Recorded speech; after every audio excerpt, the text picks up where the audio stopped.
Слава Ісу! Саме так вітаються в одному з етнографічних регіонів України, вірніше в Галичині. І на вітання «Добрий день» точно зрозуміють, що ви не з Галичини, що ви десь є зі Сходу. Адже галичани цілком справедливо вважають себе самим віруючим регіоном України. Кількість церков, кількість капличок, кількість хрестів, кількість святих місць у цьому регіоні просто зашкалює, і жодна енциклопедія, жоден інтернет, жоден штучний інтелект не дасть вам точної відповіді про їх кількість. Але окрім цього, на Галичині є ряд занедбаних і забутих святинь, забутих храмів, забутих костелів. Один з яких знаходиться зараз за нашою спиною, де ми розпочинаємо в останній день зими 2026 року свою другу в історії проєкту «Хащі» експедицію Галичиною, святою Галичиною. Цій експедиції ми розповімо, чи є вона насправді свята. Ми поспілкуємося з місцевими людьми. Ми відвідаємо наймістичніші, найхаризматичніші, найцікавіші, найневідоміші, покинуті і не тільки об'єкти цього регіону. Отож, за пригодами, котрі починаються прямо тут, в Вільнику, біля цієї прекрасної Римо-католицької церкви 1934 року побудови. І чому вона пуста, про це ми розповідатимемо поступово, крок за кроком. З Богом! Свята Галичина.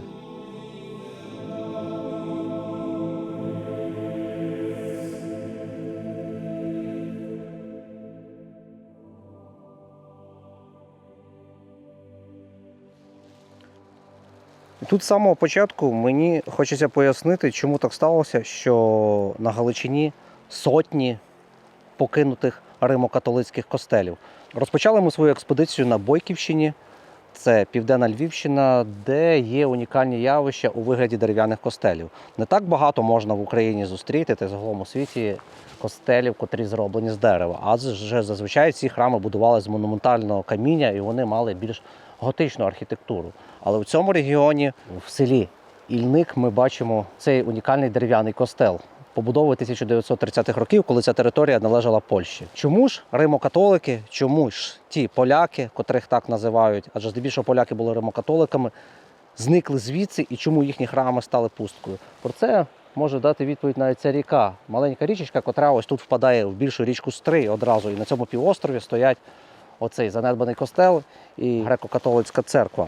Відповідь вона може дати через порівняння, адже потім ці ріки поступово впадають в море. І коли будь-яка ріка впадає в море, ніколи немає чіткого поділу на прісну і солону воду. Так завжди було теж між народами. Коли поряд жили українці чи поляки, українці чи росіяни, українці чи румуни, села між собою, можна сказати так, як дифузія між ними, між населенням відбувалася. Не було чіткого поділу по лінії. Отут закінчуються поляки, тут починаються українці. Те, що в нас зараз є з польським кордоном. Це було створено в сталінські часи, коли Сталін завдяки ряду цілих спецоперацій, таких як Вісла, після Другої світової війни, коли утворювалися нові кордони, вони чітко розселяли народи. В той час з Галичини було відселено близько 700 тисяч етнічних поляків, котрі за віросповіданням були римо-католики.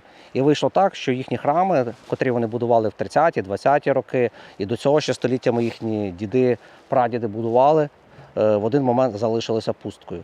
Місцеве населення сповідувало греко-католицизм або православ'я, а по приходу радянської влади навіть ці релігії були заборонені, і більшість храмів перетворилися на склади, клуби, а деякі на будинки розпусти і навіть на ресторани, що ми далі покажемо. Уже з приходом незалежної України більшість храмів греко-католиків православних повернулися до вірян, а поляки не повернулися, римо-католики не повернулися на ці землі, і їхні храми стоять ось такими руїнами.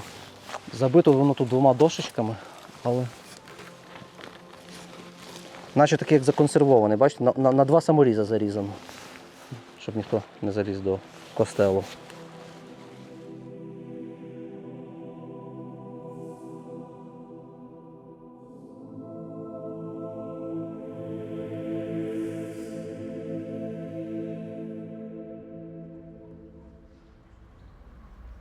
А зараз ходімте, зайдемо до ресторану костелу. унікальне явище. Радянська влада зазвичай з церков, з костелів намагалась робити склади, зерносховища. Це така банальна штука. Але в селі Майдан вони з костелу свого часу зробили ресторан, щоб місцеві жителі ходили сюди і пили по 100 грам. Уявляєте? Костел 1938 року побудови у селі Майдан серед Карпатських Бескидів на Бойківщині. Ой, він відчинений. По-перше, я дуже вражений, що він відчинений. Тому що коли ми побачили цю двері, цю табличку, я був на 190% переконаний, що костел зачинений. Двері відчинені. І окрім того, що це ресторан був, це водночас проклятий костел. Свого часу, коли вже здається в 80-х, 90-х роках, його намагалися передати греко-католицькій пастві, щоб місцеві жителі ходили, котрі сповідують греко-католицизм, до цього храму. Адже приміщення реально монументальне, класне, величезне. Але місцеві жителі відмовилися сюди йти по тій причині. Тому що коли в 1943 році тут по горах відбувалися великі бої мадярів, німців проти упівців на вершинах гір, в одному, не пам'ятаю назву сіл, зараз неважливо, було вбито кілька десятків бандерівців, і потім їхні тіла були звезені до цього костелу і скинуті. Після того місцеві люди чомусь почали вважати, що цей костел є проклятим. Ми йдемо до нього. А стільці ще лишені, напевно, з ресторану. Вітражі. Я прочитав, що тут був ресторан, але направду, щоб я не був брехуном, я не читав, які роки, я був переконаний, що це радянська влада. Але зараз, судячи з нової плитки, я роблю припущення, що це, можливо, вже в часи незалежності тут. Хтось намагався зробити ресторан. Дивись, які штуки залишені. Як їх ще на метал не розікрали? Ні, отут саме цікаве однозначно. Сюди йдемо. Клас, диви, які сходи йдуть. Начебто в цьому маленькому селі безкінечний підйом вгору, так як піднесення до Бога. Ти весь час в цьому костелі кудись підіймаєшся.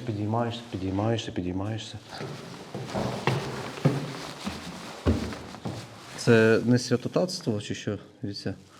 Всередині в костелі навіть унітази зробили, в ванні кімнати. Ну, зараз, судячи з того всього, що ми бачимо всередині, що це був якийсь гуртожиток або санаторій, або готель, що тут люди жили. І навіть кімнати є пронумеровані там, з інвентаризаційними номерами. Щось якась така державна була ця установа. Дізнатись остаточно цю інформацію ми зараз зможемо лише в місцевих, якщо нам поталанить зараз когось тут зустріти. Слухайте, ми спочатку на емоціях забігли туди всередину і там задалися цим питанням, що там дійсно нічого вже не схоже на костел. Це лише є сама споруда, стіни костела. Всередині все виглядає як 80-ті якісь роки Радянського Союзу.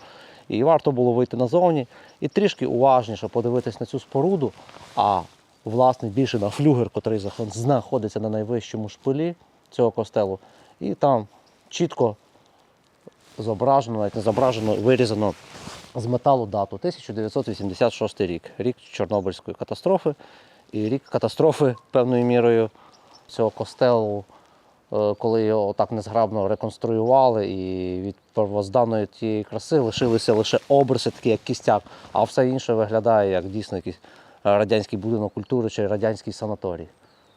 А друга трагедія була, це коли сюди вбитих бандерівців звезли, а перша трагедія – це коли звідси було виселено римо-католицьке населення, котре, власне, будувало для себе цей костел для своєї парафії.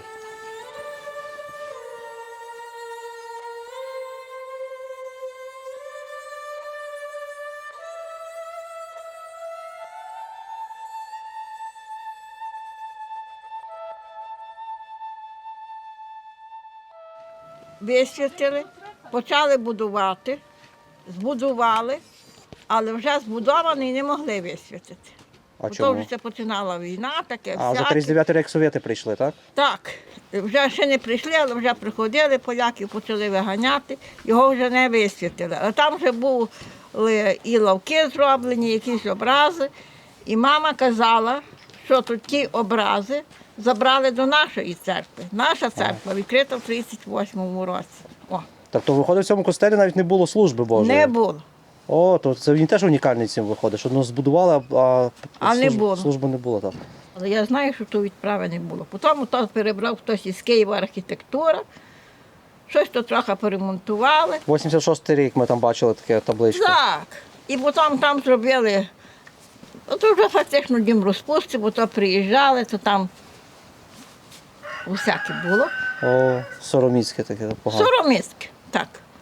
Але я таке прочитав в книжці, що кажуть, що хотіли колись це приміщення передати греко-католикам. У вас греко-католицька церква, так? У нас греко-католицька. Потім А, приїжджали. а відмовилися, бо сказали, що тут були побиті хлопці, їх звезли, і що він є проклятий. 43-й Мама рік був. казала, що лежали хлопці, і ніхто з рідних не приходив на впізнавання, бо се бояли, бо то були такі часи. Наше село маленьке вимирає так, як усі села. Повірте, нам не вимирають. Ми зі Сходу, ну, з Хмельниччини, з Черкащини, то там вимирають. У вас таке гарне село. Та ви то центральна Україна.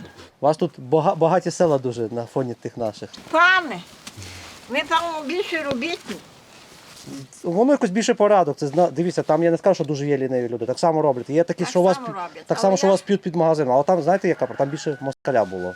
А москаль привчив Я до то безладу. кажу, я сама скінчила Другобицький інститут. Я їздила на помідори. То ще були На Херсонщину? десь На Херсонщину. Ось я вже забула, напевно, на лівий берег. Я закінчила в 80-му році. Угу. А то десь, певно, 78-й, так 79-й. Там щось усі у неділю прали, робили і пили. Там не знали. У нас люди знаються вбрати йти до церкви. Там то ні. І, Так. ну, і відповідно, і порядок коло хати не робили. А чого у вас люди так більше вірять в Бога? От дійсно на Львівщині тут більше вірять в Бога, ніж десь там на Полтавщині чи на Київщині. Я не знаю, ви кажете, ви Сміляччина, а чому ви не вірите в Бога? Та вірте, А хто вам не з дає. дитинства якось так привчали? Ми теж не Ну, знаємо. то все батьки винуваті. Моя баба була з 904 року. І вона мене навчила Отче наш і Богородицю. Вона, напевно, не розуміла, бо вона казала во ім'я Отця і Сина. Вона не розуміла, що во ім'я Отця і Сина. М'яса казала. Але вона мене навчила, а вас не навчила. Ну то. Ну, Може, так. і совєти винуваті, я не знаю. А ви чули такий термін свята Галичина? Чула. А чого так думаєте? Свята Галичина чи ні? І чого так? Сказати, що вона зараз свята, то не може. Далі. Я не свята людина, що я свята людина. Я молюся так, але чи я свята, то я не свята. Я, як усі люди, грішна. Думаю, що тепер, певно, вже хтось схиляє до більшої художності. Йдуть до церкви такі жінки, як я, що 70 років і більше. Молимося, але думки десь теж вже витають. А що колись людей не витали думки? Може, і витали. Бо я пам'ятаю, навіть Леся Українка писала, каже, що наче там йдуть і до Так. храму, а вже той парубок задивляється на молодицю, а та туди таке життя. Ну, бо то життя ми люди, так. Бо ми ж як грішні Бо ми- з самого народження, так? І всякі думки нас завжди. Не нас супроводжують. Так як існує добро, так і існує зло, і так і Так, все. день, ніч, І все воно так поділено. Так.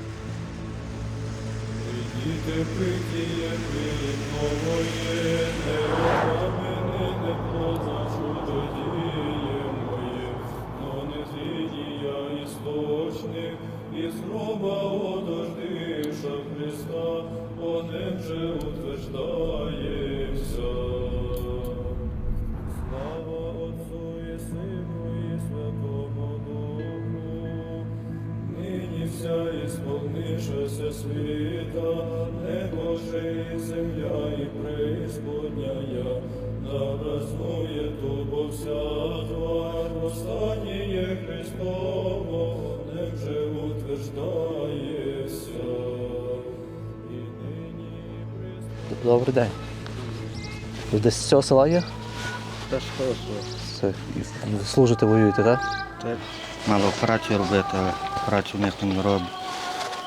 Так, завтра помру. Та я ходив до церкви, а зараз те, що я не можу дуже стояти на ногах. Мені то в очах, то мені свідку контузії, та 2 операції на голову пройшли. Ого. Пальці повідривало, ногу, яку шкунтувало 40 осколків, от по плечах, то все. Звертались до Бога, коли в боях були постійно? Я кожен раз постійно. Я ще навіть на війні не був. Я від дитинства молюся і все молитви. І до церкви ходив. Ну а що, я зараз до церкви, я вже забув, коли я був, десь 4 роки назад. Я навіть не знаю, як на гриби ходити, на рибалку ходити, як там не був. І того, щоб мені казали, що в хаті лежати, нікуди не ходити, ноги лікувати. Бо те, що, себе більше в гріб заганяти. Я наоборот стараюся туди-сюди, того проходжуватися, щоб мені трохи легше було. Це старовина дуже церква гарна, так? Життям показав, що це є його. Ми зараз в селі Ісаї, і ми не могли оминути його повз. І цей шедевр дерев'яної церковної архітектури 17 століття одна з найпрекрасніших церков Бойківщини і, беззаперечно, одна з найпрекрасніших церков всієї Львівщини і загалом Галичини.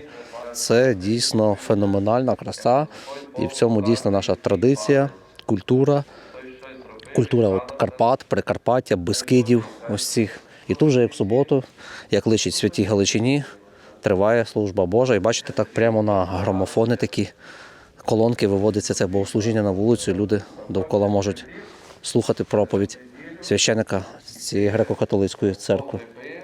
Нового храму, який зведений тут поряд зі старим.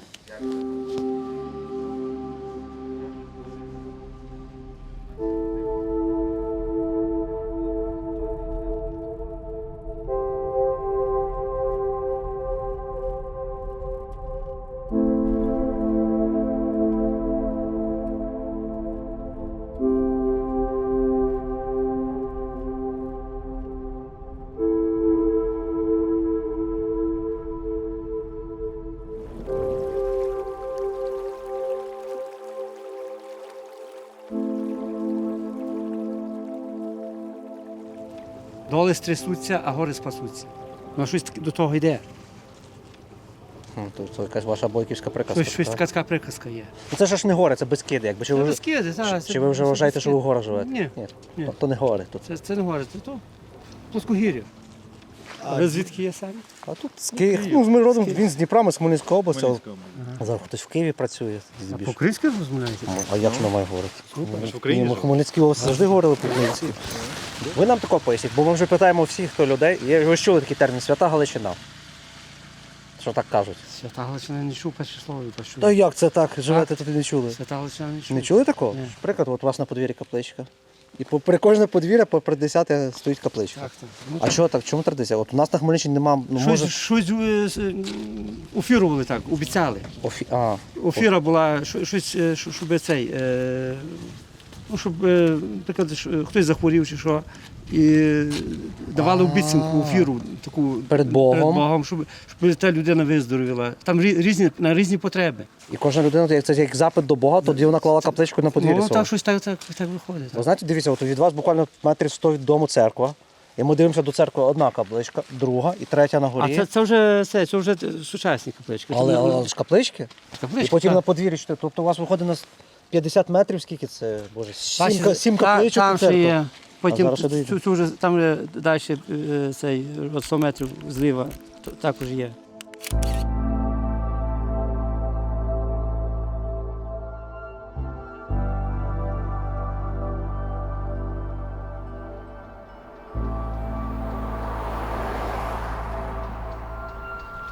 Окрім поляків, римокатоликів, котрі проживали на цій території і зникли тут практично повністю після Другої світової війни, були ще поселення німців-колоністів. Більшість з них, звичайно, були лютеранці, але деякі з німців, такі як шваби, були католиками. І ми зараз в селі Розлуч поступово виїжджаємо з Бескидів, поступово рухаємося на північ, в сторону Старого Самбора, далі Самбора, коли Львівщина, Галичина починає вирівнюватися. І ось ці міні-гори Бойківщина почне зникати. І, відповідно, почнуть зникати дерев'яні храми. Зараз у нас це на шляху лежить реконструйований костел дерев'яний 1914 року побудови, за деякими відомостями 1902-1904 років побудови, збудований якраз швабами-колоністами, котрі тут проживали, відповідно, теж до приходу радянської влади, коли вони звідси позникали. Костел стояв дуже довго в руїні, а от останні роки його реконструювали. Він зараз не діючий, але як пам'ятка архітектури реконструйований і збережений. У 2014-2015 році на кошти Євросоюзу, на кошти Польщі, тут табличка висить, його цей костел реконструювали і виглядає він дуже-дуже красиво. Ми не могли це оминути. А свого часу, в часи Польщі, в 20-30-ті роки, коли цими територіями володіла Польща, Розлуч був великим курортом. Таким доволі популярним курортом серед поляків. Вони сюди приїжджали відпочивати. Адже через село проходить залізниця, і з Варшави просто можна було потягом сюди добратися. таке колись було життя. Але воно зараз тут прекрасне. Наголошуємо на тому і повторюємося, що Галицькі села це щось особливе. От нас 4 тут. І ми просто не перестаємо дивуватися диву і задаватися цим питанням, чому Галичина настільки кардинально, настільки яскрава різниця від Поділля, від Полтавщини, від Черкащини, від всієї України. Хіба тут не такі люди живуть, хіба вони не такі податки платять, не таке саме законодавство, не так їм сонце світить чи дощ? Чому тут викошено? Чому тут немає стільки смітників, немає стільки занедбаних подвір'я? Так, це далеко не Швейцарія чи не та Польща, не Словаччина, але це далеко не... Виділяється дуже серед. Не наша Хмельниччина далеко. Якось моментами враження, що ти попав всередині країни, за кордон потрапив. Давайте запитання будемо говорити. От зараз хай та машина приїде. я Чим ви зараз- займалися? Уступися. Вступали? Сховай то в долину. Ви мені дивіться, бо я буду вас питати. Свята Галичина, ви чули таке? Ну, є таке. Чого вас називають свята? Тому що люди святкувати люблять. Святкувати люблять? Так. Признають всіх, чи вас всіх гостити люблять. Ого. Ну, ото є перероба інструмента, називається. Якщо тебе угощають, ти мусиш їсти. Так. Ну, споживати. Якщо ти вже, то вже кажуть, ти вже не наш, ти вже якийсь дурний. Ну, не дурний якийсь, чи кацап, чи якийсь. Ага, це якщо що не сідає до столу? Чи? Так, а вона все любить пригостити, випити, дати. Ще скажіть одне, будь ласка, вам ще раз 56, 58. 58 років. Так. І от ми питаємося в людей, чи є щось в житті в них, за що вони шкодують, що вони хотіли, щоб було не так? Чи є у вас в житті якісь такі речі, які би хотіли У змінити? мене є в житті, знаєте, що ми колись був дурний. Розумієш, що таке є дурний? Так. Відсидів 27 років. Зараз ви знаєте, і навіть був колись закон, що пенсію маєш 27 років? відсидів. Що це ви таке натворили? Любив хлопців, дівок і все. І хлопців? А як же? Бити хлопців чи що? хлопців Ну та битися, дурили, ну красти не крав. Рубаю дерева людям туди-сюди і виживаю. Не грібничка купли, камінь, ну галімий камінь. 2 дні змагримали. І на метр викуп. Копаєте ями. Та, А камінь чим б'єте? та молотами, всякі, кірками, То всякими. людей в камінь виходить ховають. Та й я що в камінь ховаю. Ну та ничка викопали так воно на метр, більше не йшло. А ми все купаємо на метр 60, на метр 80. А ничка на метр, де все. І так закопають людину. Закопали це все. Маленький, скромний хрестик, чи то хрестик-капличка в одному з чергових сіл, які ми проїжджаємо.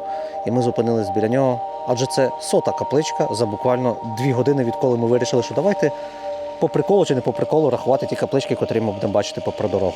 Такої кількості годі десь шукати, окрім Галичини. На фоні дзвонів красивої старовинної теж греко-католицької церкви ми заїжджаємо до селища Зальцбург. Так його називали під час Австро-Угорщини, а на сьогодні це називається Стара Сіль. Тут ми остаточно попрощалися з Бескидами, ми попрощалися з Бойківщиною і рухаємося далі на північ. Дерев'яні костели в нас зникають.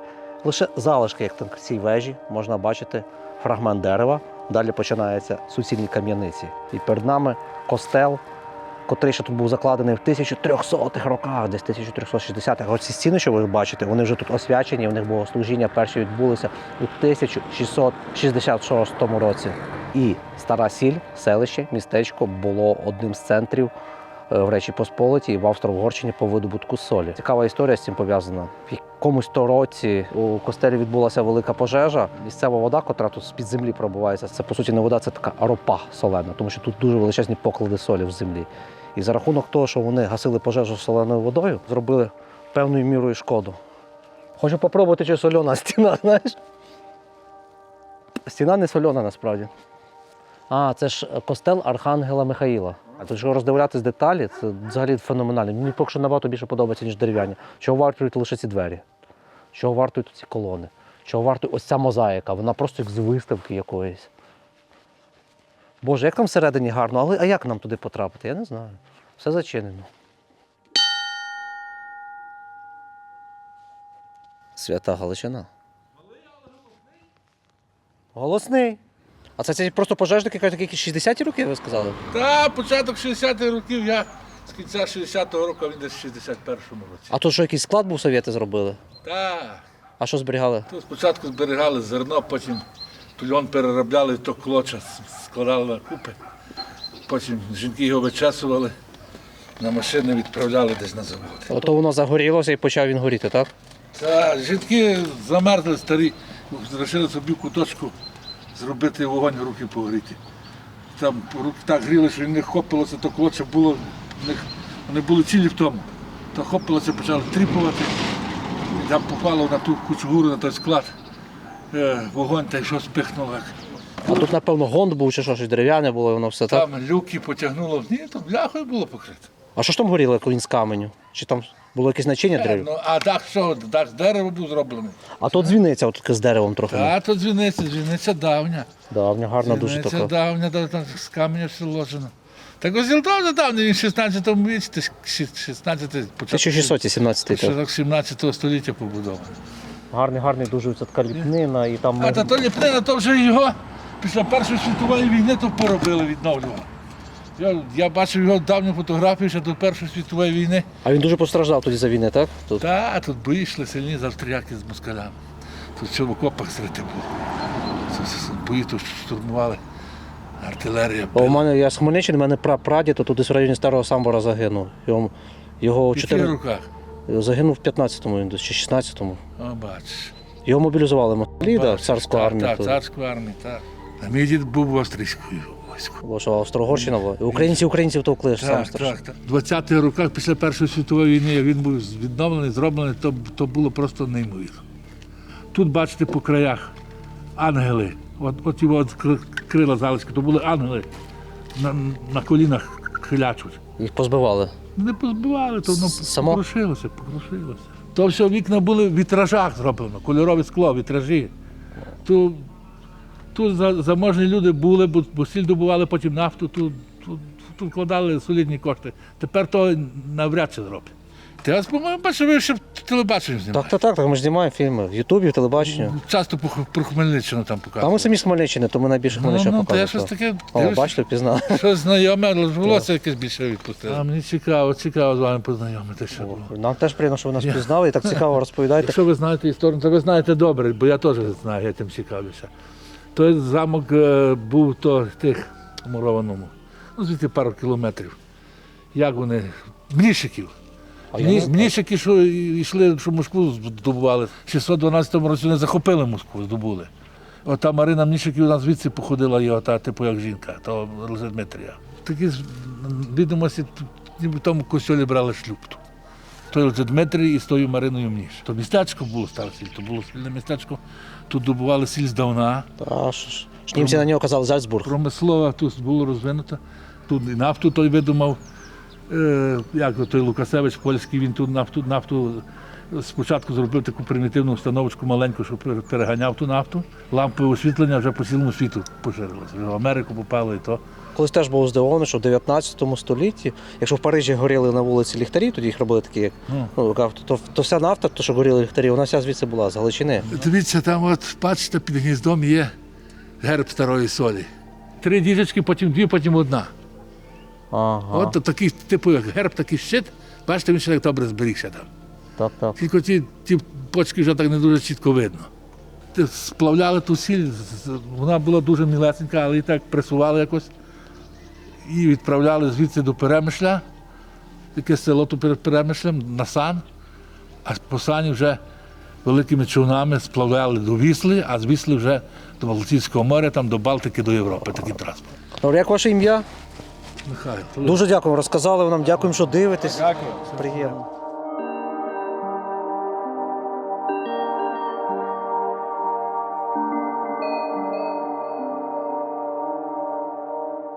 Вчора після Старої Солі ми вирішили ночувати в найвищу оборонну споруду України, замок Гербуртів, але не доїхали до нього, тому що стемніло, і тут все в болоті такому, там на автівка не пробиралася, і ми ночували в підніжжі цієї майже 600-метрової гори, а зараз зранку до неї буквально потрібно дойти до замку 700 метрів, і ми блукаємо вже тут десь понад півгодини.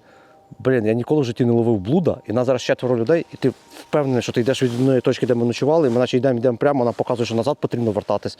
Просто і навігатори перестають працювати, і мозок якось відмовляється вірити, І я колись, коли читав в інтернеті про це місце, та люди так само писали, що дуже важко це знайти. Міні-бермудський трикутник, постійно губишся. І логіка якась вміння навігації твоєї на місцевості абсолютно втрачається. І ти такий, в тебе все. Твій внутрішній мозковий GPS дає ерор, видає. І зараз це точно сталося. І в мене враження, що ми звідти тільки що вийшли, і наче ми повертаємося назад. Але я вже бачу перед собою замок, і очі не хочуть вірити, що він замок на горі. Офіційна його назва Добромирський замок. Дерев'яний замок на цьому місці існував ще з 1300-х років, але татари, уявіть, з цих степів Причорномор'я, з Криму доходили аж сюди. Вони свого часу спалили цей замок. І вже у 1500-х роках, коли польський король надав містечку Магдебурзьке право, місцевий оцей феодал одразу збудував оту таку твердиню. Вона потім перебудовувалася у 1600-х роках. І до сьогодні ми маємо ці кам'яниці, котрі з 1500-1600-х років. Ми вночі сюди хотіли піднятися, адже звідси видно, як світиться Самбір, і видно, як світиться Перемишль. Свого часу загалом це на етнічних українських територіях було це місто. Але я нагадую, що ми зараз і в подальшому все життя, сподіваюся, з поляками матимемо гарні стосунки, і вся ворожнеча в нас залишиться позаду, і територіальні питання, так як з цими недоумками зі Сходу, у нас ніколи не поставатиме. Адже це міжнародно визнані кордони, і ми одних поважаємо. І так склалося історично, що зараз це вже польські землі, а тут українські землі. А колись, я повторюсь, тут люди жили, як вода з прісною і солоною перемішується ось так. І не було чіткого цього поділу кордонів. Це вже зробив Сталін, переселивши одні народи туди, інші сюди. З території Польщі близько 500 000 етнічних українців було переселено в Велику Україну, а з території сучасної України близько 800 000 поляків було переселено туди, на територію Польщі, аби розділити, сепарувати населення, і воно не було помішане між собою. Вперше в історії нашого проєкту ви на своїх екранах можете бачити Польщу. Хащі в Польщі. Ну майже, вона принаймні за 7 кілометрів від нас видніється вдалині. Кордон і там місто Przemyśl. Можливо, було б видно, якби не ці дерева.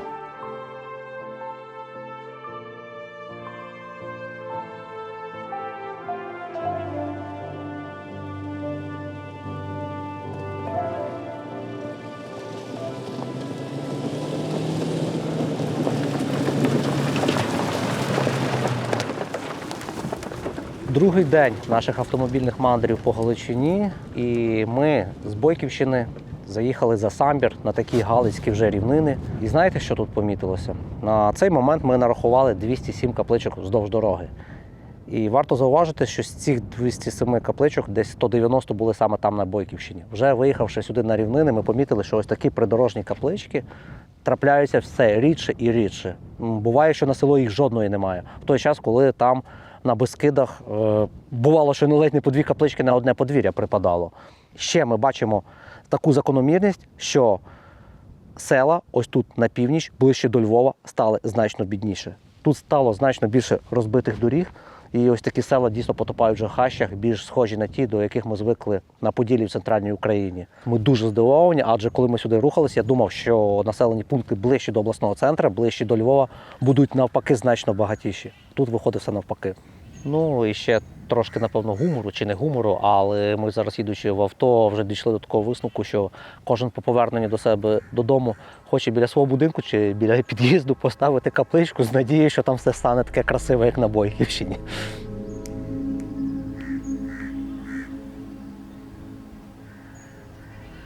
Так як по всій Галичині ми бачимо невеличкі каплиці на в'їздах в село, там біля подвір'я, так, свого часу Римо-католицька церква в невеличких населених пунктах, де не було потреби будувати величезні костели, будували філіальні каплиці або такі маленькі костелики.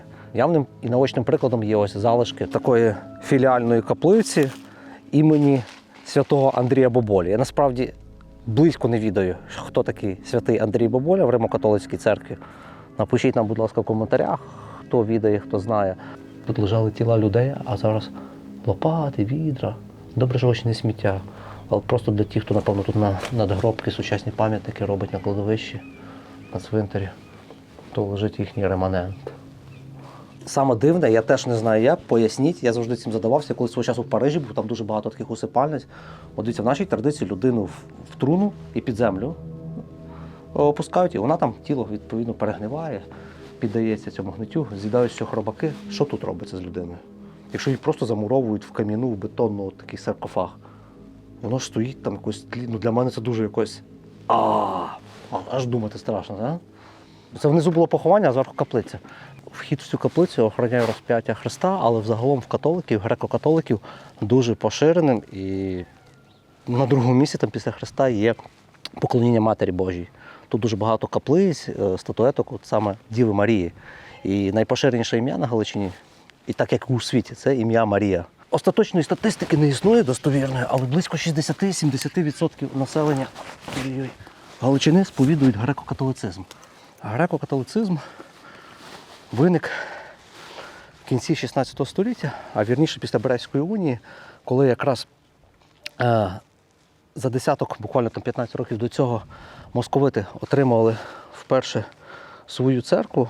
Церковна влада розуміла, що це велика небезпека незалежності нашої церкви і потрібно інших союзів шукати. Тоді ці території, загалом всі майже до Дніпра, належали Речі Посполитій, і всі православні зазнавали великого утиску і такого притиснення від католиків. Католики були багатші і сильніші. І тоді було скликано унію у 1596 році, аби додати право православній церкві. І тоді вони все ж таки зрозуміли, що краще йти під протекторат Риму. Рим багатший, він багато має сили захистити своїх вірян, але вони домоглися до того, щоб не повністю перейти в католицизм римського сповідання, а зберегти свої грецькі традиції, візантійські традиції, богослужіння залишити на своїй мові, всі обряди лише, по суті, банківське і юридично належати Риму. І відтоді утворилася греко-католицька церква, а росіяни її зненавиділи. І в радянський час ця церква абсолютно була заборонена. А зараз ми потрапляємо до середини. Тут трошечки вапна залишилося, дві ікони картини. Тут гарно, що дивіться, зображення неба, наче блакитного неба, на котрому є зірочки такі наклеєні. Але саме цікаве, що ми тут побачили, це прямо за дверми праворуч. З хрестів зняті. Якісь металеві розп'яття Ісуса і маленька якась така мінзурка, лампа, схожа на Аладдина, котрий виконує всі свої бажання. І читаючи нещодавно одну книгу, таку філософську, де відбувався діалог між атеїстом і вірянином, там дуже багато було спорів про те, що багато людей почали з Бога сприймати дійсно так якось як джина з амфори, що ти потреш, і цей Бог виконує будь-які твої бажання. Що це філософське розуміння, єство чогось божественної, величної енергії, котра сотворила весь всесвіт, котра створила весь світ, загубилася. І люди почали Бога уподоблювати до себе, абсолютно забувши ті поняття, що якраз начебто Бог послав свого сина на землю за образом людським. Все було переплутано, адже ми всі вчення, всю філософію, насправді християнство, котра в своїх початках, в своєму корінні була геніальною, вона принесла величезний розвиток, величезний вплив на людство, і християнству можна завдячувати там появу писем, розвиток писемності, не появу, тут невірно буде сказано, розвиток багатьох наук. Так само християнство, звичайно, мало і має свої мінуси, коли воно загальмовує. Тому будь-які процеси, такі як відколення створення греко-католицької церкви, унії, створення католицької церкви по факту у 1054 році, вони відділилися так само, це потім всі лютеранці, тобто протестанти, котрі постали проти католицької церкви, звинувачуючи її теж там в корупції і в наживанні. Я вважаю, що взагалом, я не вважаю, це правда, що людством завжди рухають і якісь зміни. Коли люди прагнуть змін, але вони стагнують, не залишаються на місці. І це абсолютно так само з церквою. Тому на сьогодні в догматичному християнстві православного східного обряду, котре по правді найближче залишилося до тих традицій того християнства, котре виникло в послідовності за цією легендою чи правдою розп'яття Ісуса Христа, вони найвірніші в тих традиціях, але вони самі відставші в розвитку. І це вкотре наголошую, це можна прослідковувати по розвитку країн. Найрозвинутіші країни Європи – це протестантські країни, далі йдуть католицькі, і такі за рівнем корупції, за рівнем догляду за своїми історичними архітектурними пам'ятками залишаються православні країни. Якраз ті, котрі дотримуються найстарішого обряду, такого стародавнього, котрий був ще започаткований в самих початках і виходах християнства. Тому Бога і релігію не потрібно сприймати. Джина ось такої штучки, яку ти потер, і звідки вилетів чарівник і виконав всі ваші бажання. Діво пресвята, свій погляд прихили світли до дна, мою пекельну душу я мушу пронести залізну ніж хрестів, без погляду твого злетіти я не здужу. Захід Фест. Всі колись чули, біля Львова такий був фестиваль. Так, напевно, найбільше антихристиянське зборище на Галичині, що багато бабусі того хрестилися і плювалися, бо тут з'їжджалися з ірокезами і які завгодно там п'яні і обкурені, і нісся метал і альтернативна музика найбільших напрямів у селі Родатичі. Це, якщо я не помиляюсь, такий наметовий найбільший рок-фестиваль всієї України був до повномасштабного вторгнення. Десятки тисяч людей сюди з'їжджалися, і це село оживало. А ми зараз заскочили сюди у 26-му році до руїн костелу. Він є цікавий тим, що тут по боках, коли я на фотографіях дивився, що по боках оці такі вежі, вони наче наче як фортеці, якісь, як оборонні, да? Можна подумати. Хоч це натоптане і намолене місце, і саме таке туристичне, і в село, яке за рахунок Захід-фесту з'їжджалось, напевно, найбільше туристів з усіх сіл Львівської області. Тож, повторюю, це проводився фестиваль багато років, десятки тисяч щороку з'їжджалися. Дивись, який надпис на двері. Зазвичай такі надписи ніколи за собою нічого не несуть. Це нонконформічні такі бунтівні наміри підлітків. Зазвичай це роблять діти 12, 16, 18 років, коли вони мало в житті прочитали книжок, мало чого розуміють. В деяких темах не розібралися, і в них ця бунтарська душа правильно не спрямована, їхня юнацька енергія не спрямована в правильному напрямку. Якщо ви не хочете, аби ваші діти малювали ось такі безглузді надписи на стінах покинутих архітектурних пам'ятках, на стінах парканів ваших міст, потрібно, щоб вони вчилися. Тим паче зараз весна, скоро закінчуються школи, багатьом потрібно поступати до вишів, потрібно закінчувати школу, здавати в ній іспити. Тут знову настає рекомендація щира від хащів про репетиторство, котре відбувається на платформі Bookie.ua. На цій платформі зібрано понад 130 тисяч викладачів, котрі пройшли 4-етапну перевірку, і вони є фахівцями з будь-якої галузі. Від хімії до математики, іноземних мов, чого завгодно. І на сьогодні Bookie.ua вже скористалося понад 1 мільйон 600 тисяч учнів, котрі приймають участь в цій освітній програмі, де ви індивідуально собі підбираєте репетитора, підбираєте форму навчання офлайн чи онлайн, підбираєте час, тематику, спосіб, все абсолютно. А зважаючи на ті часи, коли зараз більшість дітей через війну, через карантини, і це вже триває, слухайте Боже, триває вже 6 років, і діти практично половину школи своєї, вже більше половину школи ніколи не бували там, майже у тих приміщеннях школи, і не мали якісної освіти.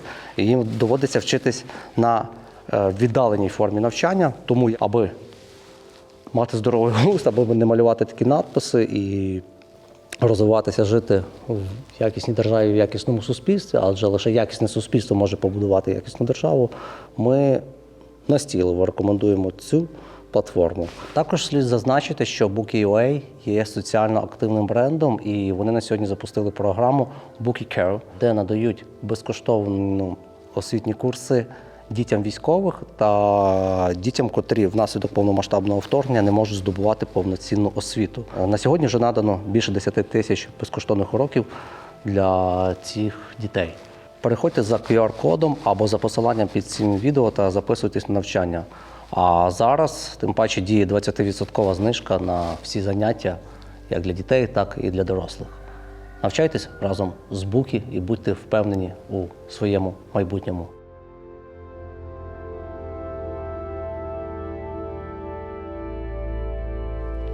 Але ще я бачу, що збережені з двох сторін сходи, якими можна піднятися ось туди. Ой, а ти вже була ж в самій горі, так? Я ще не Аж навіть цікаво, куди воно веде. А це якраз і цієї башенки, що ми бачили збоку, так? Так. Оце в ній так сходи не виглядають. знаю, чи ми доліземо туди. Що далі провалюється? Ні, наче міцненькі. Це точно ні, на цю не ставай. Опа. Ой, падає щось. Ой, забило.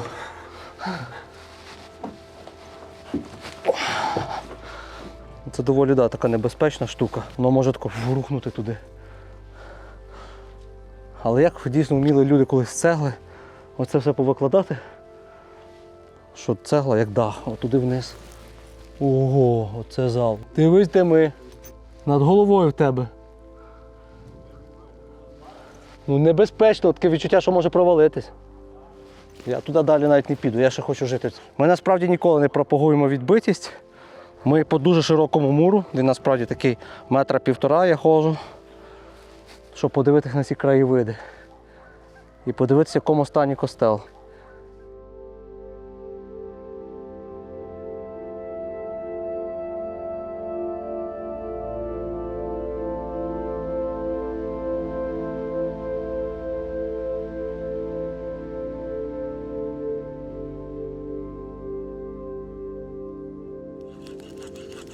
Хлопці ріжуть дрова пилочкою. Дуба пиляють на фоні. Дуба пиляють.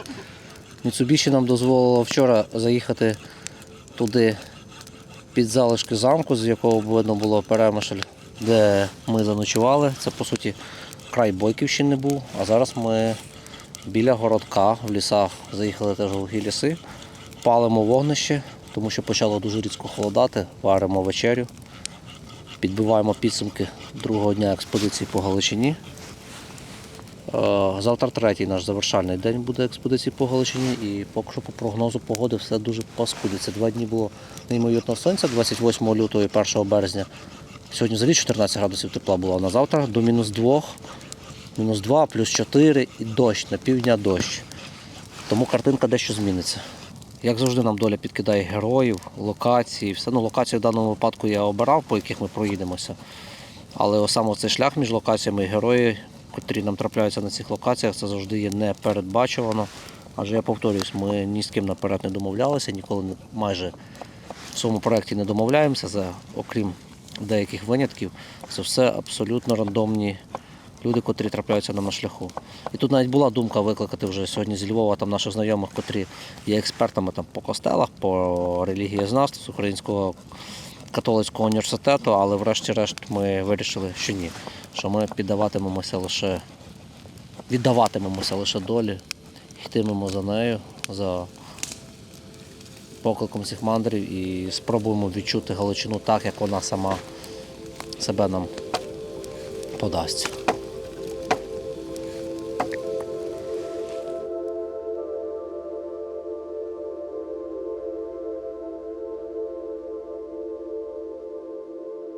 Дивіться, як символічно над неоготичним костелом пролітає ключ птахів, який символізує, не символізує, це є початок весни. І цей костел буквально от десь останні роки реконструйований, він стояв дуже багато років пусткою у селі Демня. Красивіший костел, і це знову ж на Галичині дає надію, що тут далеко до руїни. Люди ставляться з повагою до пам'яток навіть інших віросповідань, римокатолицьких, і відновлюють. А цей стіл теж зроблений, як він зазвенів, з такого каменю, як цей костел. І якщо тут оглянутись довкола, то в цьому селі дуже багато всього зроблено з каменю. Адже село Демня є собі таким неофіційною столицею камнетесання на всій Галичині. І ви це далі побачите. Тут просто неймовірні речі є зроблені з каменю. А ще й дуже автентичний магазинчик. Давайте зараз з цим чоловіком поговоримо, а потім заглянемо до магазину. Дай Боже вам здоров'я. Підкажіть, будь ласка, коли реконструювали той костел? Це прошлого року зробили? А до це то руїною він до цього стояв, так? Трошки декуди, що камені були, повискакували, там поліпили всередині, трохи поліпили, сходи переробили і двері реставрували. А до цього ж він був відчинений такий, як ходили туди? Так, ну, так, кажу, і зараз ключ от у магазині, можете подивитися. Можна зайти, так, подивитися. Ну ходіть, зайдемо до магазину. О, ні, там дрова. Добрий день. Доброго дня вам. Кажуть, що ви маєте ключі від костелу. Нам дуже цікаво, бо ми знімаємо кіно про римокатолицькі пам'ятки Галичини. Повернете. А, ми можемо без вас прямо піти. Та нічого ви собі. Вау, який ключ, подивіться. Нічого не брати, щоб я не відповідала. Це як ключ від скарбниці якоїсь прямо, від чарівного замку. Клас, дуже дякую, це неймовірно. Зараз хвилин 5-10, вже можливо більше і повернемо. Дякую. Я не знаю, це якийсь як квест, як чарівна гра. Ми стоїмо тут, зупиняємося, говоримо про костел, над яким прилітають птахи. Виходить чоловік, який говорить, та тут є ключ, ми заходимо в ключ, це квест-гра. І нам видають ключ, ну як в справжній грі. Хіба це не свята Галичина? Я не знаю, мене аж серце тьохкає. Я вважаю, що це якесь відродження. Ми відкриваємо не просто костел, який стояв десятки років руїною, був понівечений комуністами. Ми відкриваємо якусь сторінку пам'яті, сторінку відродження, сторінку свідомості української нації, народу, того, що я вбачаю в цьому символізм. Дай Бог, щоб ми так відкрили ключ від нашої всієї України, котра зараз в великій мірі стоїть теж руїною, як багато років стояв цей костел. І почнемо відновлювати свою Україну як цей храм. Так ти що?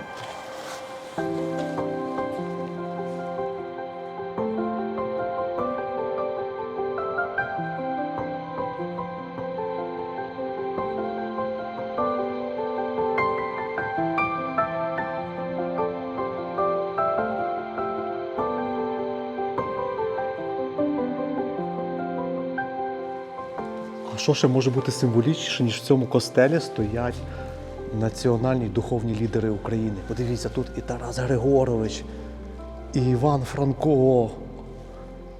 Ви розумієте, це не гра, це не постанова, це справжні хащі. Але відбувається все як в самому кіно, де розписаний сценарій по нотках. Ось, як приклад, якщо немає в житті Римо-католицької пасти, тут вони не приходять до цього храму, щоб він не стояв просто смітником і руїною. Тут зробили ось такий музей, в якому, я не знаю, тут є, напевно, жінки якісь відомі для цього села. Є Леся Українка, є В'ячеслав Чорновіл. Це найпрекрасніший храм, який я бачив за, напевно, роки свого життя. Такого піднесення я в храмі ніколи не відчував. Це мені нагадує прямо Скандинавію, Норвегію, де люди відійшли від релігії, але вони використовують храми ось так, за призначенням культури і просвітлення. Адже в першу чергу в храмі завжди була ця ціль мета виникнення християнства. В зародках християнства було просвітлення людей, відхід від темряви, як буквальний, так і символічний. Це сьогодні тут проглядається. Реставрації і консервації. Ні. Люди, ми не знаємо, хто це робив. Величезна вам подяка від цього проєкту Хащі. Ми в захваті. Ми дійсно не знаємо, хто це робив, хто ініціатор цього, чиї це кошти робилось. Але це самий бездоганний приклад, що потрібно робити з історичними пам'ятками. Тому що ми завжди говоримо, нам подобаються руїни, а інколи, коли це відновлюють цю церкву, і вона стає такою, пошлою, аж втрачається будь-яка естетика і будь-який шарм. Тут збережено все, і воно навіть підкреслило. І цей храм, це реально це кращий храм за історію моїх мандрів. Тут емоції зашкалюють. І дуже стильно, все зі смаком, все дуже зі смаком зроблено. Знаєте, колись Іван Франко, відомий галичанин, сказав, що Бог набагато ближчий до людини в маленькому сільському храмі, ніж в пишних золотоверхих соборах. Або я помиляюся, або це Григорій Сковорода, відомий слобожанець, сказав, тут не важливо, головне, що це українці. Так само я зараз хочу сказати, що Бог набагато ближчий, напевно, в цій споруді зараз, ніж в тій самій Софії Київській чи в самих центральних соборах Львова. Це моя особиста думка з цього, напевно, колективу Хащі, тому що ми зараз відчули таке піднесення, божественне прямо.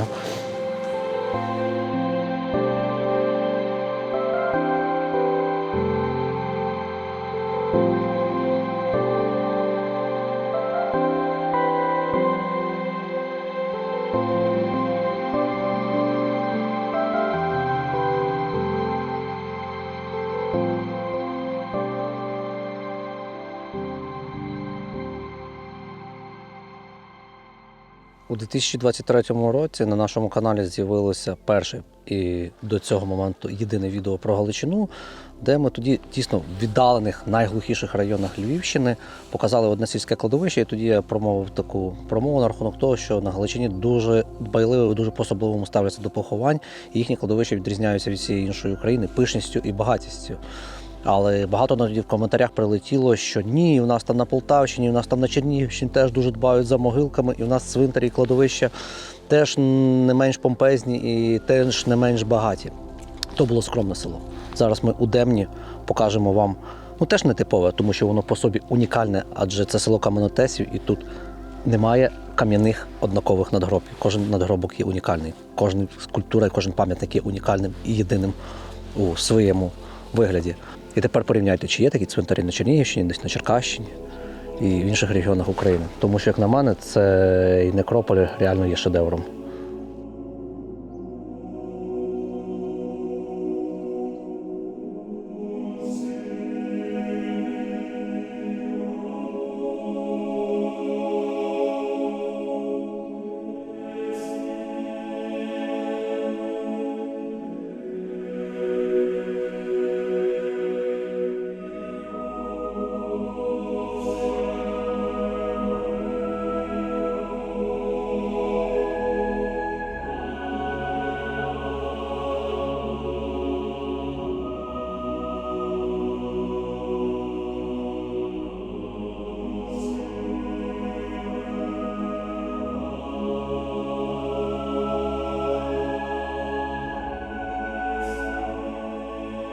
Дивіться, що головне, що слід заважити на цьому цвинтарі населення села Демня. Це близько 1500 осіб.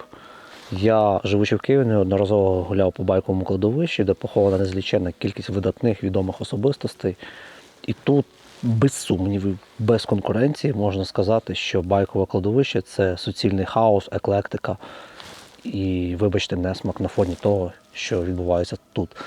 Це кладовище, цей цвинтар має стати прикладом, взірцем для багатьох інших некрополів України. І мені дуже дивно буде, якщо хтось з цим не погоджується.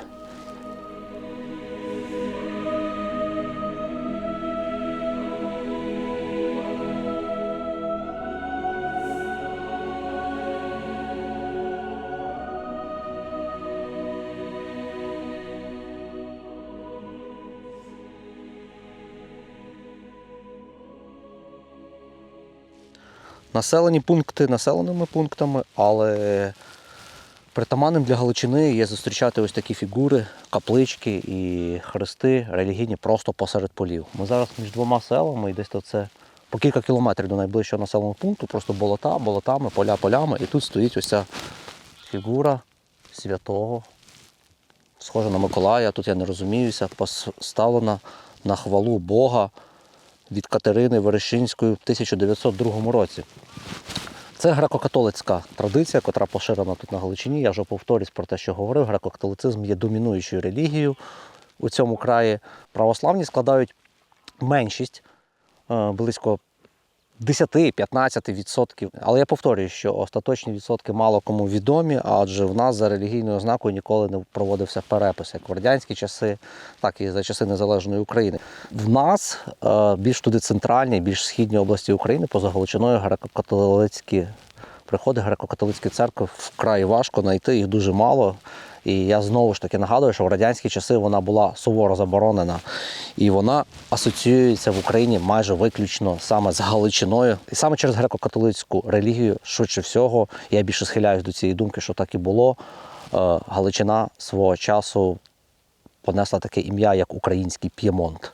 Що таке за порівняння з П'ємонтом? Якщо хтось не відає взагалі історії Італії, об'єднання Італії, так це свого часу такий видатний політичний діяч Джузеппе Гарібальді з регіону П'ємонт почав об'єднання італійських земель в одну італійську державу. А до цього Італія була дуже подріблена на багато різних герцогств, на багато різних держав, і в неї не було єдності.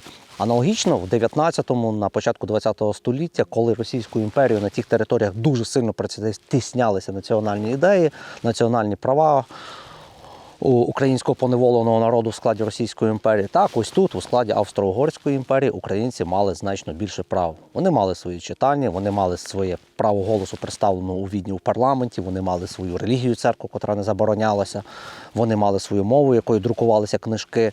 І національне відновлення України почалося саме звідси, з Галичини. Це потім проглядалося в часи Першої світової війни, коли тут заснувалося українське січове стрілецтво, котре було одним з основних кістяків перших національно-визвольних змагань.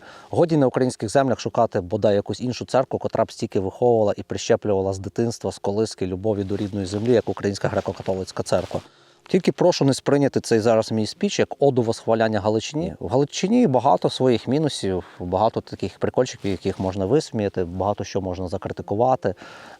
Це не ідеальний край, але якби не Галичина, я в тому переконаний, на жаль, Україна свого часу перетворилася на те, що зараз схожа Білорусь. Формально незалежна держава, а по факту сателіт, по факту прокладка Росії, де немає ні своєї мови, ні своєї культури. Вона, якщо що залишилась, то лише там в музеях і в енциклопедіях якихось минулого.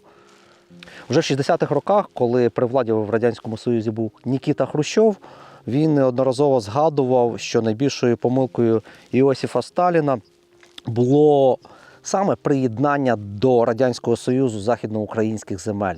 саме Галичини і так само країн Балтії. Адже саме ці дві точки в подальшому, в 80-х, 90-х роках, стали рушієм і місцем, звідки почалося руйнування Радянського Союзу. Адже тут ніколи так і не вдалося репресивній радянській системі подолати остаточно релігію. Люди оберігали на своїх подвір'ях усі каплички, ці фігури святих, і їм ніколи не вдалося подолати і знищити національний дух, котрий, я знову ж таки повторюсь, завжди йшов пліч-опліч разом з релігією.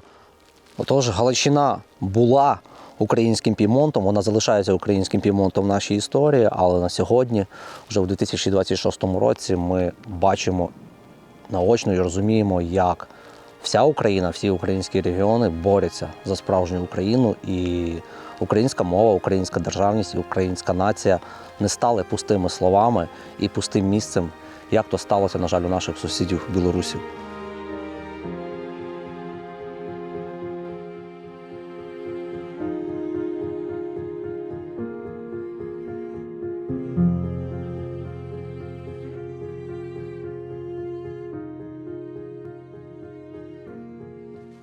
На Львівщині ще можна зустріти печерки хобітів. Це отут, в цьому кам'янодобувному краї, де зі скель видовбували каміння, ще люди водночас поробили отакі погреби. Дивіться, скільки входів в погреби. 1, 2, 3, 4, 5, 6 тільки на одному місці. І тут вздовж попри дорогу, от реально таке хобітське містечко, можна Володаря перснів знімати. І там є чоловік на подвір'ї, перебирає бараболю з такого самого якогось погреба. Може, ми у нього зараз запитаємо про ці погрібки. Доброго дня, Володя. Степан. Приємно. Це у вас тут камінь теж добували, напевно, як в Демні, так? Ні, тут піщаний більше ґрунт такий. То це робили одразу винятково під льох, під погріб, так? Так. Ходіть, я вам покажу, у мене відкрито. Тут було 3. Один ще такий, той вже завалився, бо тут треба, тут мені знов теж треба мурувати. Або заходьте там всередину. Ага. А це що ваші діди робили, чи хто? Чи батьки? То ще прадіди, певно. Прадіди, так? Так. Я такого, що дійсно просто печера. Ми щось подібне тільки в Одесі бачили. Там в катакомбах як різьби не було. А тут довбано в піщанику, видобана така як гротик нора. Люди тут вишкребали і трошки підмурували лише вхід, так? Так, так. Ой, як їх тут багато, клас. Ви не бачили фільм про Володар перснів такий по телевізору? Де хобіти, там такі міфічні істоти, вони жили от в таких схожих. Може бути, ви бачите, тут другий поверх такий. Другий поверх. Людей немає, і позавалювали. Оце зі всього села сюди люди ходили? Ну та не зі всього, от з того кута. З того кута, так? Так, вон в тій горі, вон там. Там такі самі є. Там теж є, з там того кута. От такі. Тут дві. То їх по селі сотні, може, є, так? Ну, вже сотнів нема, але було досить. То у вас склепики кажуть, то ні, так? Нас так казали. Підвал не казав ніхто. А льох теж не казали? І льох не казали. Льох то більш, туди. А в війну то були закинули, і тут був схрон. Тут стояла, прадід був столяр, і тут його стояла майстерня за тою хатою, отако. І там з тої майстерні був такий вхід, і той підвал обложили матами з тростини такими. І зсипали збіжжя. Схрон це для партизан наших. Так. А тут було теж отак, як зараз засипано, що не видно. Так. Засипали дернами так травою, щоб воно поросло. І то вон там видно, що воно всипало вже, завалився верх. Хоча загалом ми ще знімаємо такий фільм, який хочемо назвати «Свята Галичина». Думаю, ви чули такий термін за свій край. А як би ми питаємо в людей всіх, як би ви пояснили цей термін? Чи свята Галичина, якщо свята, то чому? Не можу того пояснити, якщо по часу. Не знаєте, так? Але ви до церкви ходите? Так. Обов'язково щонеділі? Переважно щонеділі.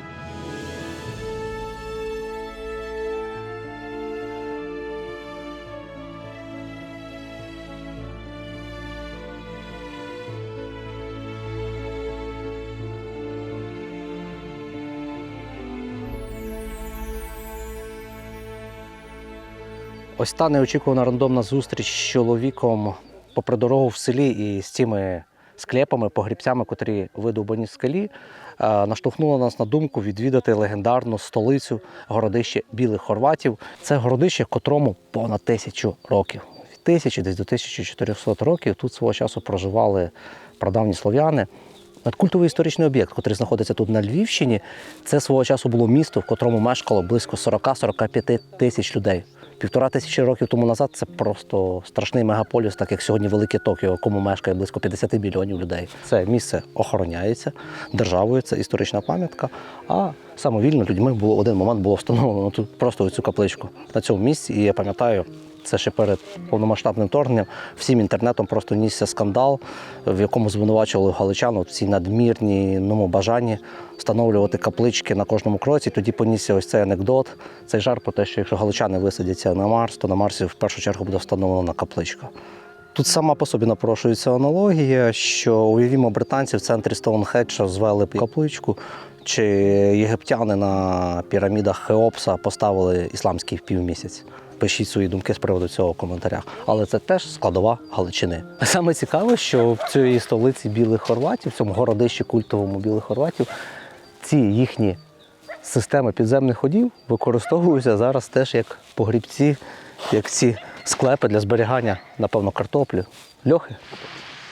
Ще раз доброго дня. А хотіли вас щось запитати, вашої думки? Обов'язково, але без наших папараці. А чому?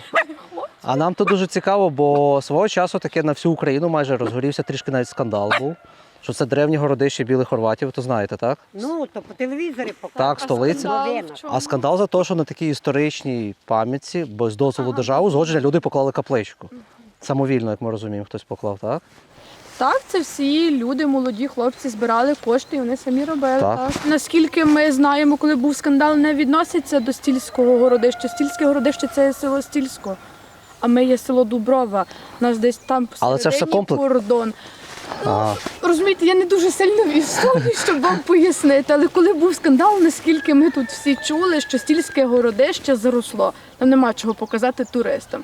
Тому Ну, а ж ці ж гроти, це сюди. залишки теж Стільського городища? Ну, а то ти во що Тому де що тут є видите? що показати. Так. А Ту Стільське люди городище самі робили, заросло. отого. Розумієте, якісь Після оці келії війни, де ми там називають. бульбу кладемо. Це все є півниці, які люди зробили. півниці люди свої. Ну, там ж були гроти, люди просто поклали туди двері на ті гроти. Вони все, то потім поставили двері. І так кожен єден.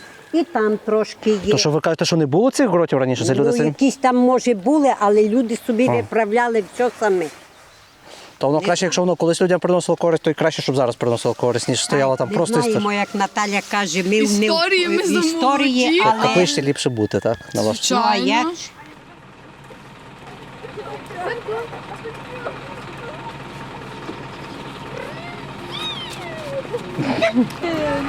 Ходімо, син, ходімо. Де ми там? Магазин тобі.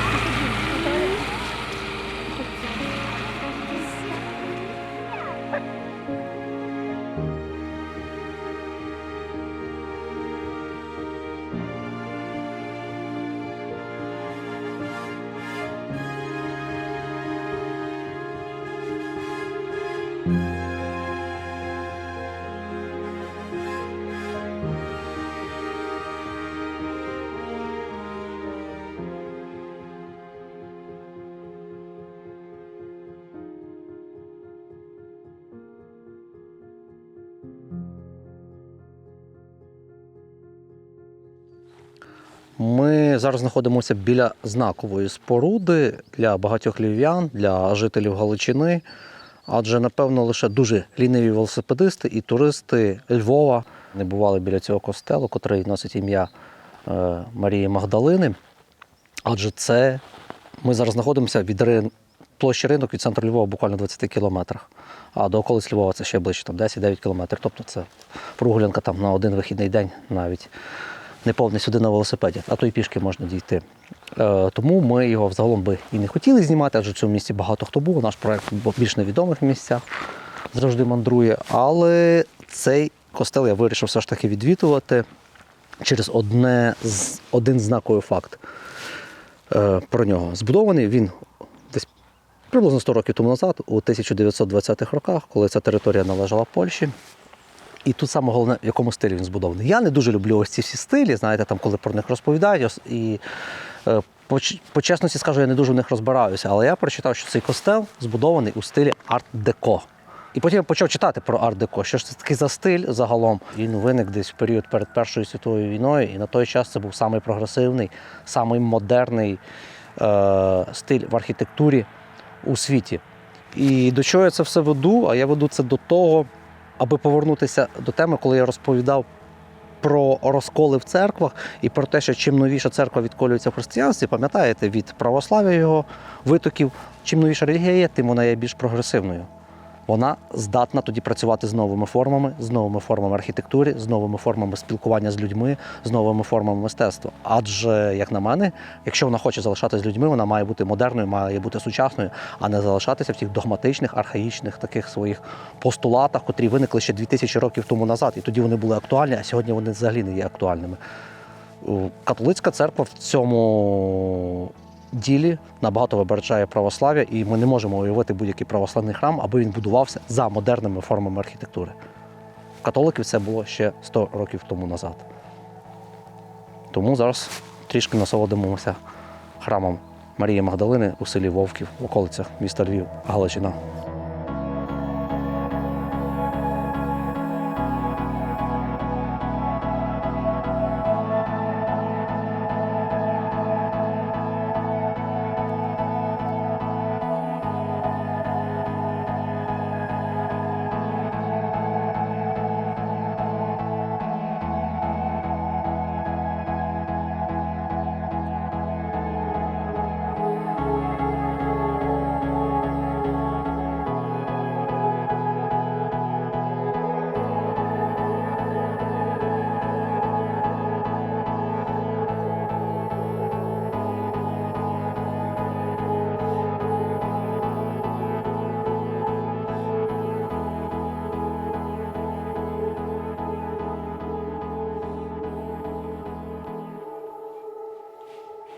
Храм загалом величний дуже, був колись. Сьогодні, на жаль, це величезна руїна, в якій практично нічого не прослідковується з декору з тих минулих часів. Лише ось колони і самі форми. Єдине, що тут можу сказати, що я сам колись дізнався і мене здивувало, це як робили ось ці колони. Якщо їх з каменю будують чи з іншої форми, чи там виливають з бетону, так ці колони мурували квадратними, а потім за допомогою спеціальних інструментів, я навіть не знаю, як ці інструменти виглядають, але ці колони шліфували до того рівня, коли вона з квадрата, з такої, перетворювалася на округлу форму. Це такий один дрібненький цікавий факт. А так, про що тут інше ще можна говорити, це буде лишня лише інформація.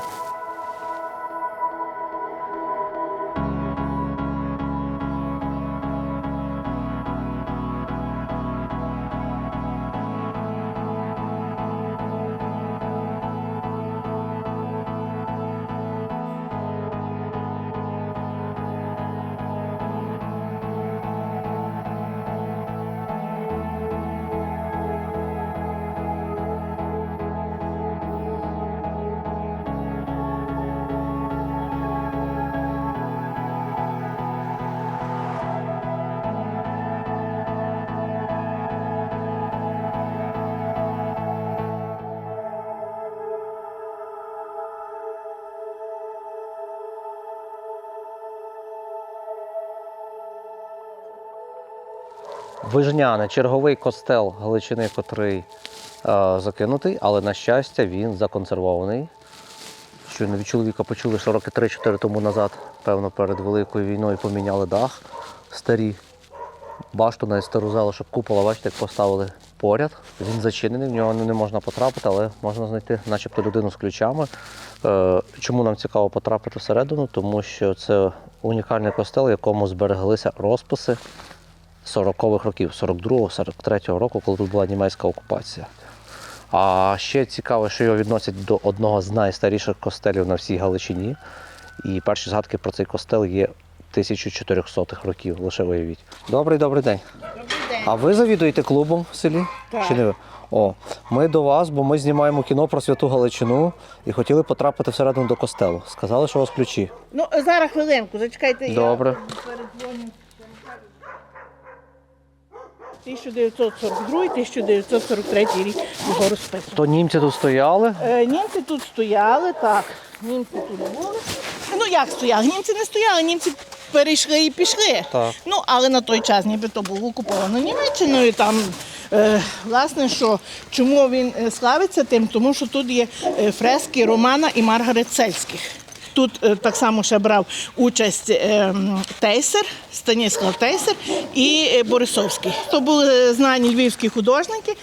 Під час радянщини, скажімо так, тут була колгоспна комора. Тут зберігали, от як в 44-му році закрили наш костел. Ну, ви самі розумієте, прийшли радянські часи, була церква, потім в кінцевому результаті наша церква була 30 років закрита. Тут тримали зерно, цукор, стандарт. Чи я скажу, що було зле? Мабуть, не було зле. Воно зберегло. Тому що воно збереглося. Колгоспні часи закінчилися, він, до речі, 24 роки він, власне, був відкритий. Дуже багато деяких речей пропало з того Якісь костелу. мародери, що шукали золото, напевно? Так, так. Ламали стіни теж чи не було такого? Ні, стіни не ламали, але через вікна залазили. І А що там було, що позабирали? Образи, ікони. А вони висіли весь час, і ікони колись зерно було там? Так. Ого. А який у вас ключ, покажіть, що це старовини якісь? Та то я доробляв. Ви доробляли? Так. А замки які, хто це вже То клав? старі. То я пластичні. Це збережність з 30-х років І замка? двері збережні, правда, вони відреставровані. А як ви щоб самі ключ робили під той замок? Так, подивився та й зробив.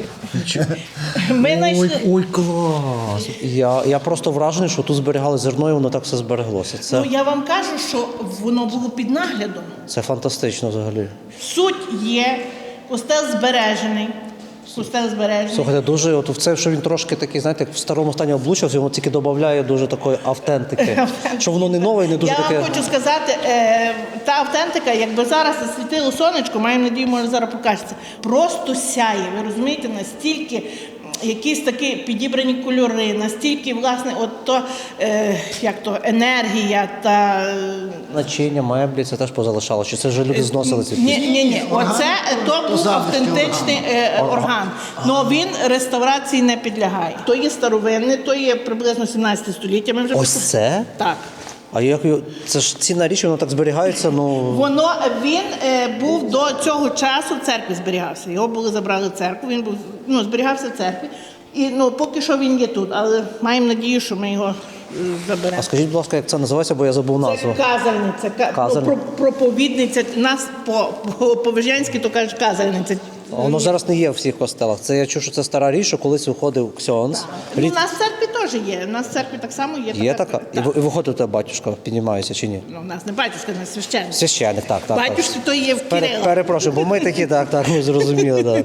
То попи і батюшки то в Кирила, так? Так, попи і батюшки в Кирила. А у вас отець?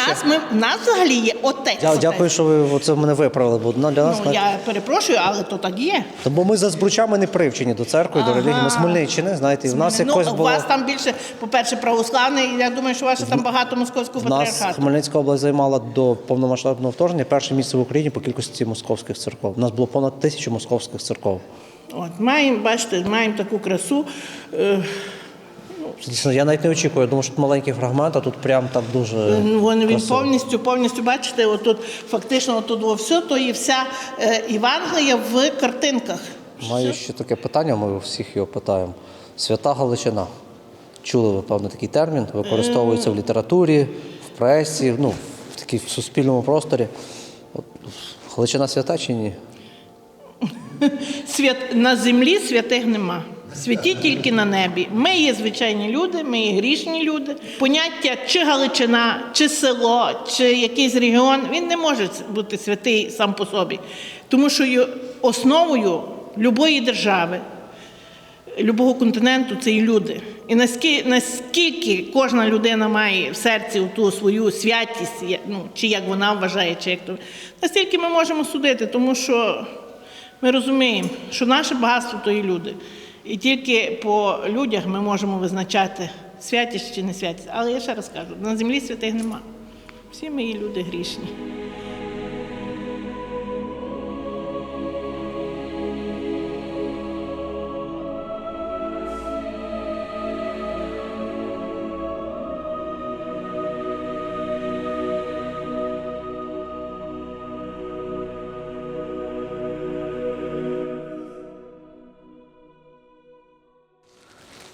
Ми знімали це відео як дослідження. Дослідження з питанням, чи є Галичина святою. Але тут насправді спочатку слід розібратися, що є таке святість. В писаннях в розумінні святець – це людина, котру визнала церкву. Святий – це той, хто живе по найвищих законах Божих і піднісся до Бога. Але чи можна в такому випадку канонізувати землю, регіон? Швидше всього, що ні. Регіон не потрапляє під канони канонізації. Адже регіон, Галичина – це в першу чергу земля, це люди, це історія, це помилки і зради, це подвиги і героїзм. І якщо святість Галичини можлива, то вона далеко не в ідеальності. Вона в досвіді, вона в помилках, вона в серцях людей, вона в любові людей. Вона у здатності зберігати світло навіть після самої страшної темряви.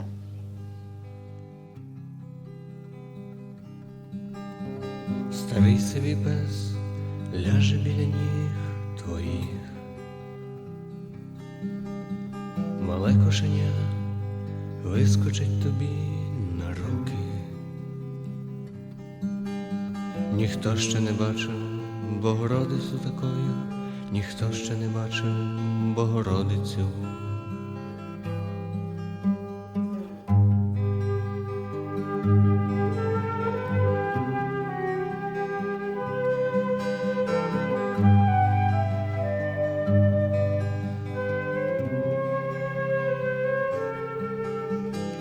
Добрий вогонь зігріє нас сьогодні,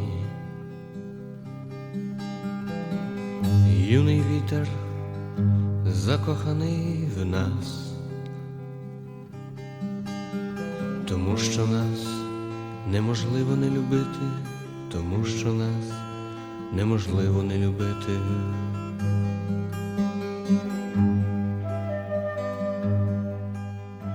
І, до речі, ми сподівалися, що буде 300 каплиць, але ми на виїзді з Львівщини нарахували 299 каплиць. Чомусь на в'їзді біля стели Львівської області немає 300-ї каплиці. Галичани, подумайте про це.